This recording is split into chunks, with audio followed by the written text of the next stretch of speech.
Il est temps de découvrir les résultats 2022 des baromètres de perception de la RSE et de l'égalité des chances en entreprise du MEDEF. Pour cela, j'ai le plaisir d'accueillir Armelle Carminati-Rabas, présidente du comité entreprise inclusive du MEDEF. Elle est aux côtés de Dominique Carlac, vice-président et porte-parole du MEDEF. Soyez les bienvenus, mesdames. Nous les applaudissons, bien sûr.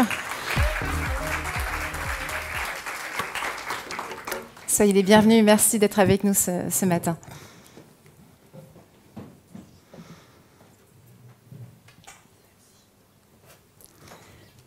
Merci Lilia. Alors, nous démarrons tout de suite parce que nous avons envie de découvrir les résultats de ces deux baromètres. Vous publiez la 11e édition du baromètre de perception de l'égalité des chances en entreprise et la 4e édition du baromètre RSE. Alors, je me tourne tout d'abord dans un premier temps vers vous, Armelle. Avant de nous présenter ces résultats, est-ce que vous pouvez nous rappeler l'objectif de ce baromètre pour le MEDEF qui interroge des salariés français du secteur privé? Merci Annabelle. Oui, merci de me poser la question parce que c'est vrai que ce baromètre, même s'il a beaucoup évolué, j'en suis avec une vingtaine d'entreprises à l'époque, en 2012, un peu la maman. À l'époque, on était en 2012 dans une période sur laquelle les entreprises étaient plutôt en paysage serein. Les vagues d'attentats n'avaient pas encore eu lieu, les agitations non plus. Et donc, on se trouve fort bien équipé avec ce recul de plus de 10 ans désormais pour travailler sur le sujet de l'égalité des chances. Il faut dire que en 2022, à l'heure où nous nous parlons, les entreprises sont plutôt en période turbulente depuis au moins 3 ans, avec la vague Covid qui a créé des inégalités pour certains secteurs, entre métiers dans un secteur, mais aussi un vent de liberté, la liberté de travailler pour certains là où on veut, la liberté aussi de tourner les talons et de s'en aller. La vague des chocs climatiques aussi a beaucoup secoué en milieu d'année là, et a fait prendre conscience de façon extrêmement concrète, abrupte, d'un fort degré d'urgence et avec une exigence de preuve. Parce que maintenant, ça y est, on y est. Donc les discours ne suffisent plus. Maintenant, il faut des actes. Et nous sommes tout à fait contents d'avoir de quoi mesurer depuis plus de 10 ans comment les entreprises sont en train de passer de la parole aux actes sur la question de l'égalité des chances et de la RSE. Et donc c'est pour ça que toute cette semaine, où il s'agit de se connecter, de démultiplier ce qu'on essaie de faire et de le faire à plusieurs, Anne-Laure a rappelé pas mal de chiffres importants. Ça commence aujourd'hui, lundi, par de l'objectif, de la mesure, de l'outillage. Et on va y passer la journée, parce qu'on va parler de baromètre là aujourd'hui, mais cet après-midi encore, on va parler de mesures avec la défenseur des droits. Donc en 2012, 20 entreprises, on avait déjà un baromètre un peu étoffé pour mesurer de la perception.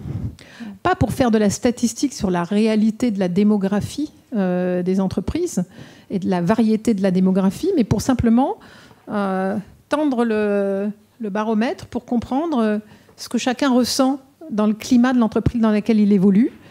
Parce que la perception, c'est peut-être pas la réalité, mais c'est le point de départ quand on veut s'adresser à quelqu'un. Et puis depuis le temps, le baromètre n'a cessé d'évoluer avec un invariant, c'est de la perception, mais avec de plus en plus de questions sur les sujets d'actualité, dont la RSE. Merci Armelle. Alors justement, vous m'offrez une transition royale. Le baromètre RSE existe maintenant depuis 4 ans. Est-ce que vous pourriez revenir, Dominique Carlac, d'abord sur l'objectif du lancement de ce baromètre et la raison pour laquelle vous décidez de présenter les résultats en même temps que celui qui porte sur l'égalité des chances?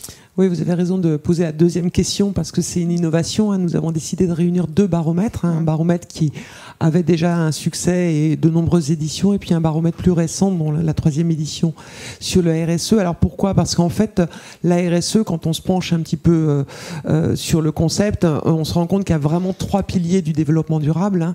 Et ces 3 piliers, environnement, social et économique, ont tendance parfois parfois dans la perception qu'on a de la conception de ce qu'est la RSE à être enfermé dans la seule dimension environnementale. Or, on sait très bien quand on monte des politiques RSE, responsabilité sociale des entreprises, qu'il y a vraiment les 3 piliers. Donc l'idée, c'était de se dire on arrête de faire 2 baromètres, on réunit les deux. Alors pourquoi au début on a fait le baromètre de la RSE tout seul? C'est parce que c'était un concept qui était encore mal connu, et des salariés et des chefs d'entreprise. Donc il fallait mettre un coup de projecteur spécifique à ce qu'était la RSE pour qu'on passe de quelque chose d'un peu conceptuel à quelque chose d'un peu plus pratique. Aujourd'hui, effectivement, on a réuni les 2 baromètres pour ne pas rester enfermé dans une acceptation uniquement environnementale de ce qu'apporte la RSE. Et donc l'édition de cette année, elle avait un objectif très simple, en plus d'être dans ce corpus général du développement durable, c'était de pouvoir dire mais finalement quels sont les indicateurs qu'on peut apporter, les preuves quelque part, d'une démarche RSE dans une entreprise. Donc qu'est-ce qu'apporte la RSE véritablement et concrètement à l'entreprise, comment les salariés perçoivent cette RSE, donc c'est le thermomètre, c'est le baromètre, c'est-à-dire est-ce que finalement, malgré les bonnes intentions, c'est perçu en entreprise, donc le comment, et puis l'autre chose, c'est de démontrer si oui ou non la RSE est plus importante dans les entreprises aujourd'hui qu'hier. Donc c'était cette question très concrète auquel on voulait répondre en réunissant les 2 baromètres cette année. Très bien, merci. Alors, on va rentrer dans le détail, mais je me souviens que l'année dernière, le bilan que vous nous faisiez de la perception, justement, que les salariés avaient du développement durable et de la RSE en entreprise était un petit peu mitigé. Alors, qu'en est-il cette année? Alors, c'est meilleur, les résultats sont bons.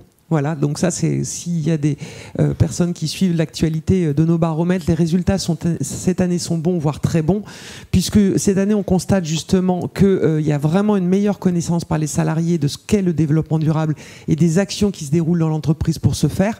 Il y a plus que 10% des salariés qui ne savent pas que leur entreprise travaille pour le développement durable. Donc il n'y a plus que 10%. Alors il y a une grosse disparité selon les catégories socio-professionnelles, puisque c'est 3% des cadres qui ignorent qu'il se passe des choses en entreprise sur le sujet. En revanche, c'est 23% des ouvriers. Et donc il y a vraiment cette disparité et cette communication interne à faire sur toutes les fonctions de l'entreprise à faire pour progresser encore. Mais les résultats sont vraiment bons, puisque au global, on n'a plus que 10% des salariés qui ne savent pas qu'il y a une action de développement durable dans leur entreprise. Toujours avec cette perception, néanmoins, vous le voyez sur la slide, qu'aujourd'hui, la prédominance de l'engagement écologique, c'est ce qui ressort de la bouche des salariés. C'est-à-dire qu'ils savent que leur entreprise fait du développement durable, mais à travers essentiellement le prisme des engagements liés à l'écologie. Ça, c'est important. Mais néanmoins, au global, le chapeau développement durable est reconnu aujourd'hui. Et puis, il y a effectivement toujours une disparité, peut-être une acuité et une perception plus accrue dans certaines catégories d'âge. Donc, effectivement, les salariés de plus de 35 ans donc, sont plus sur les engagements environnementaux et écologiques. Les 25-34 ans sont davantage sur l'éthique, et l'éthique des affaires en particulier, et les 16-24 ans sur la transparence dans la communication. Donc c'est assez important de voir, parce que les tout jeunes, ce qui les préoccupe le plus sur l'engagement de développement durable de leur entreprise, c'est la transparence. Juste au-dessus, c'est l'éthique, et c'est à partir de 35 ans qu'on est sur les considérations environnementales et écologiques. Donc ça, c'est des nouveaux sujets qui adressent le monde de l'entreprise et le dirigeant d'entreprise aussi. Ce besoin de transparence et d'éthique. On va enchaîner sur ensuite les préoccupations, les sujets prioritaires des salariés. Alors les sujets prioritaires, comme l'année dernière, c'est toujours santé, sécurité et qualité de vie au travail qui ressortent. Donc ça, c'est vraiment l'item le plus important. Ça, c'est important de le rappeler. Plus d'importance aux thématiques. Vous voyez les différentes thématiques qui constituent la RSE au global. Les différentes thématiques sont plus importantes aux yeux des salariés que la thématique globale de la RSE. Donc ça, c'est important. C'est qu'aujourd'hui, ce qui ressort le plus, c'est j'ai besoin de savoir qu'on se préoccupe dans le monde de l'entreprise de la santé, de la sécurité et de la qualité de vie au travail, et puis des partages de vie, mais plus besoin de ça que d'une démarche globale RSE. Alors c'est assez normal, hein, c'est le besoin individuel finalement, plus que le besoin collectif. Deuxième chose, donc la santé et la sécurité sur 74%, c'est vraiment de loin le premier. Alors ensuite, on a une progression du caractère prioritaire de la qualité de vie au travail et de l'égalité des chances, puisque on progresse, vous le voyez. Alors je ne sais pas si on voit les marges de progression, mais en gros, ce sont des items qui progressent pas mal. Alors on ne voit pas bien à l'écran, mais on voit que, alors on le voit pas bien, mais par exemple, chacun des items gagne 4 points. Ces différents items en tête gagnent 4 points. Donc, non seulement c'est toujours les mêmes, mais en plus, ils continuent à progresser. Donc ça, c'est quelque chose, dans le dialogue social dont on parlait tout à l'heure en introduction, est important dès lors qu'il est très reconnu et attendu par les salariés dans les entreprises. On peut peut-être passer à la slide suivante. Sur donc voilà, c'est ce que je viens de dire, j'ai anticipé sur la slide. C'est vrai que le schéma, c'est ma priorité personnelle est plus forte que ma perception de la priorité de l'entreprise, et ça reste valide. C'est-à-dire que on connaît de plus en plus la démarche RSE parce qu'elle touche de plus en plus des préoccupations qui sont miennes. Donc c'est pas forcément la stratégie de l'entreprise RSE qui importe, c'est de quoi est-elle composée? Et cette symétrie d'attention, attention personnelle, attention interne, avec attention externe, est extrêmement sensible. C'est vraiment important de le rappeler, la symétrie des attentions dans la démarche RSE. On ne travaille pas, même si ce qui vient spontanément à l'esprit des salariés, c'est des considérations environnementales ou écologiques. Derrière tout ça, la préoccupation et la sensibilité des salariés, c'est OK, mais est-ce qu'on s'occupe bien de ma santé, de ma qualité de vie au travail? Et vous voyez que les histogrammes montrent à chaque fois un différentiel. En bleu, vous avez est-ce que c'est prioritaire pour vous individuellement?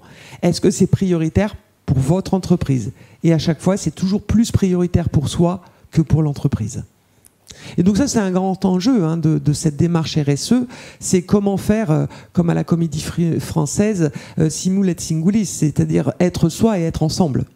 Ça, c'est vraiment un des enjeux majeurs de cette édition du baromètre.